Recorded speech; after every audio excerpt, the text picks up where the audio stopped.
We have talk just been about it. debating our post-game press conference and how we do it with you at the podium or with group huddles around you. I'm just racking my brain. Thanks for coming. Appreciate you. All right, folks, we're going to open up the floor for CJ right here, middle. Joey Kaufman, Columbus Dispatch. CJ, Ryan was saying that he expects Jackson and Julian to be back this week. How excited are you about that?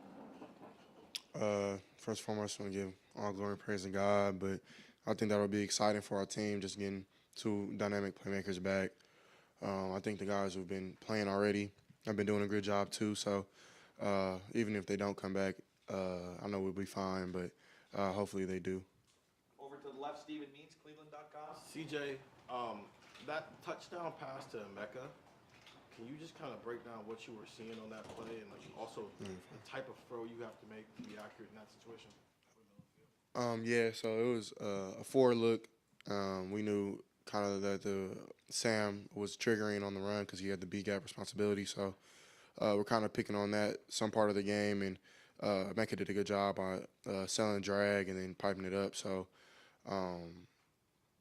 I know I think he ran it off the mic, and then I couldn't find him at first, but then I just kind of kept looking, knowing that the type of route runner he is, he's not going to just give up after contact. So after he did that, I just kind of just wanted to give him a good ball he can run with, and I think I did that pretty decently. So I think it was a good execution by both of us, just making it work, even when it wasn't the ideal look that we thought we were going to get, but it worked. So. Right behind him, Dan Hope, 11 Warriors. CJ, what does G. Scott bring when he's in there with his, kind of combined ability to play receiver and tight end? Yeah, I think he's a very dynamic tight end.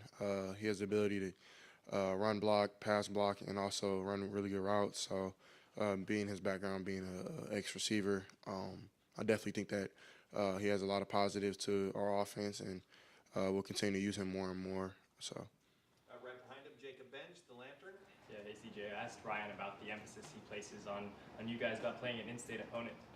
If you can recall the Akron game last year, maybe even a little bit this weekend with Toledo, Ohio State has a pretty good history playing in-state opponents. Just what do you notice about what's different preparing to play a team from Ohio going into game week? I mean, I think every opponent I try to approach the same, but I mean, being in state, I don't know if that really changes anything. To be quite honest. Maybe they have a couple. I know Dallas Gant, their middle linebacker, played here too. That's one of my former teammates, good friends. So I'm not sure if that really plays anything to it. I mean, at the end of the day, we're just gonna go out there, compete, try to have fun, and win the game. So, but I definitely think. I mean, we'll go out there and maybe try to beat them more because they're in state. I'm not sure. I just want to win. I don't really care. Front row middle, Bill Rabinowitz, Columbus Dispatch. CJ, is there something that you worked on in the offseason that you've been pleased that you've been able to take to the field this year, just some area of improvement so far? I don't know. I probably just a multitude of things. I definitely I think I've been harping on this a lot, just being smarter in the game, taking what the defense gives me, and trying not to turn the ball over as much as I did last season, and just being smarter with the football, spreading it around. So I mean, it's still early in the season. I mean, it's only 2 games in, so still have a lot more improvements to still do. But I definitely think that we're making strides, just being a smarter offense, being more dynamic in the run game and pass game, kind of letting it work with each other. So I think as a whole, we're getting better and better every other week. So definitely have some more things to fix, but we're getting better. So. Over here, Tim May, Letterman Row. Yeah, step back to that Emeka Egbuka throw, though. Explain to me when you feel like you really started to develop patience as a quarterback to let things sort of develop. You know what I mean? In front Yes, sir. of you. And how long have you had that ability from your vantage point? I don't know. I think I think God blessed me with that kind of like anticipation, kind of skill since a kind of a young age. I've always been kind of gifted in that aspect. I feel just to fill out defenses and know when my guy is gonna be open and where, and just throw it to a spot to where only he can get it and where he's gonna be, not where he's at the moment. So. I mean, we've been working. I think those type of routes you have to work on in the off season, with like any timing route.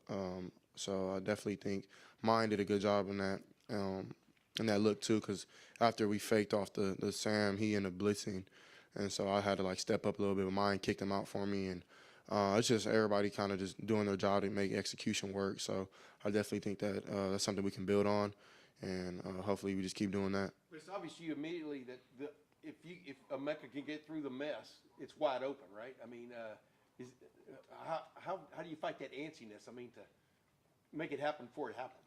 I don't know. I just think if you just like kind of think about like past games or past things that you maybe even when you were playing as a kid, and just I think this is learning experience, just like knowing that not to rush things. I think anything good happens in life in general take time. So that's even with football, running routes, throwing the ball. So I think time is a virtue. So I definitely think my O-line was definitely they always start.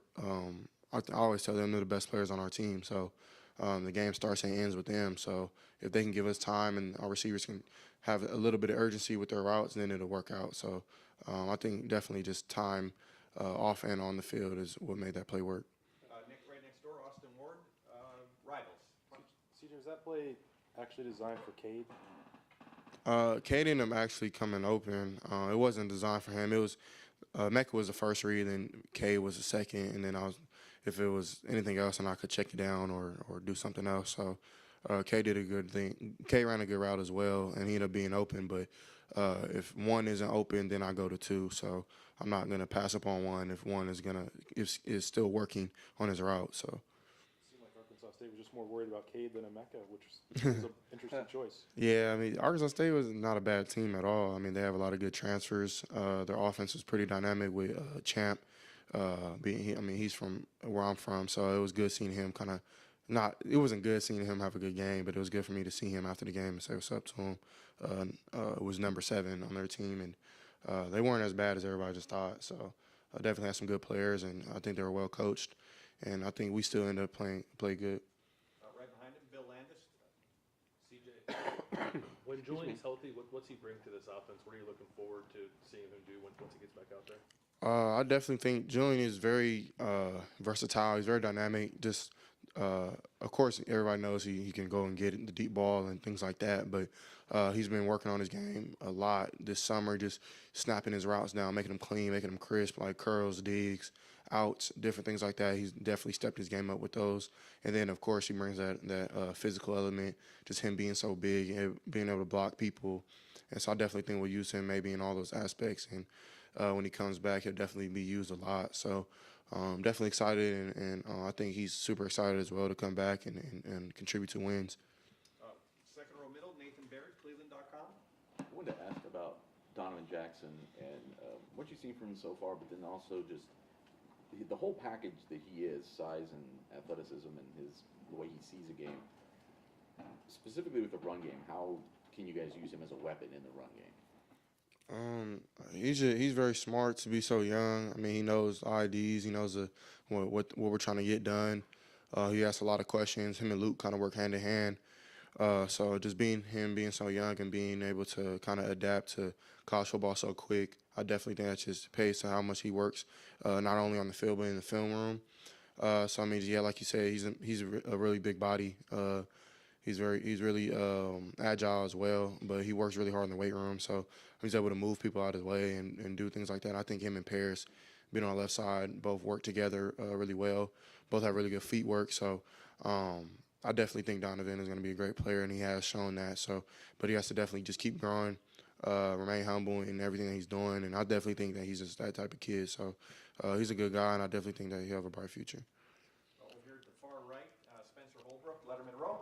CJ, when you get through your progressions, is that why you're finding Cade more than you found tight ends last year? You've already got you've already completed 5 passes to him. Or do you feel like that's part of getting through your progressions? Do you feel like that's just Cade getting open, the offense that you guys are trying to install? What is it that's making you find him a few more times than you found tight ends last year? Yeah, I mean, I think just being at Ohio State, we have a lot of good tight ends. Ruck was definitely one of the best tight ends I've ever played with in my life. Was probably the first true tight end I've ever played with. So I know that we were trying to get him the ball more and more last year, but just the guys on the outside were so good and we're getting open so quick and things like that they were kind of demanding the ball just because they were winning every time. So I definitely think that had to play a part in it. I'm not saying that my guys this year aren't just winning like they were last year. I mean, as you can tell, Marvin and Emeka are doing a great job on the outside. Then X on the inside right now. So I mean, and when it's Cade's turn, he does a good job as well. So we just know with Cade, he's such a big body. He's like a little Gronk. So he definitely has that type of game where if we give him the ball, he's gonna make something happen. So I mean, it's just my job. I try to spread the ball around, and but at the same time, I have to be disciplined in my rules and get the ball to where it has to go every time. So I'm not sure if it's any different, but I know that Kay is doing a good job just getting yards after the catch and things like that. So I definitely think we'll continue to feed him. Time for two more questions. Third row, Cameron T, The Athletic. CJ, and last week I think you mentioned how good of friends you are with Mayan. Just kind of your thoughts on just seeing his development and seeing him play so well, and two, his pair with Travion, how important are they and how much pressure they take off you as quarterback? Right, yeah. I definitely think they're a dynamic duo. I've been thinking that since last season. Mine has been good since he got here. It's just I think now everybody's kind of welcome to that just because he's getting more touches. But his pass blocking is tremendous. Same with Trey. Trey's taking that really serious, which helps me, like you said, it helps my job so much. And I definitely think that our approach in the offseason of running the ball, making sure we had to run the ball, is paying dividends into our play action pass and some of our RPO games. So I definitely think that we're doing good things with the backs, and they'll continue to do great things. And I feel like when Evan comes back, he'll do the same. And even Dallin showed a little upside this past weekend. So, I mean, that running back room is definitely on the come up, and I'm excited to see what they do the rest of the season. And final question, far left, Brendan Gulick, Buckeyes Now on Sports Illustrated. CJ, Coach Day made a comment about having noon games, being able to actually go home and be home by 4:30 or 5 o'clock, and you watch some other games around the country. Do you do that? Yes, sir. Of course, yeah. I go home and watch. And probably I like binge watch. So I go from like game to game to game and just try to see what's going on. Do you have any thoughts or opinions on what's going on around college football right now, as you've seen the first couple weeks? Yeah, I think it's exciting. I know some teams took some losses, but I just think that shows everybody every week. I mean, you can lose to anybody.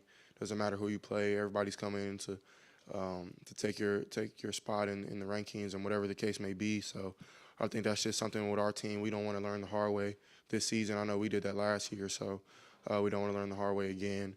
And we're just real hyping on it's not about anybody else, it's about us. If we come and play Ohio State ball and we play like we know we're supposed to play, then we shouldn't have any issues. So, but at the same time, we respect all of our opponents. We approach each opponent the same and just try to get better and better each and every week in practice, and execute in the game. So I think we'll definitely just keep building on that. CJ, thank you very much. Thank you, guys. Appreciate you.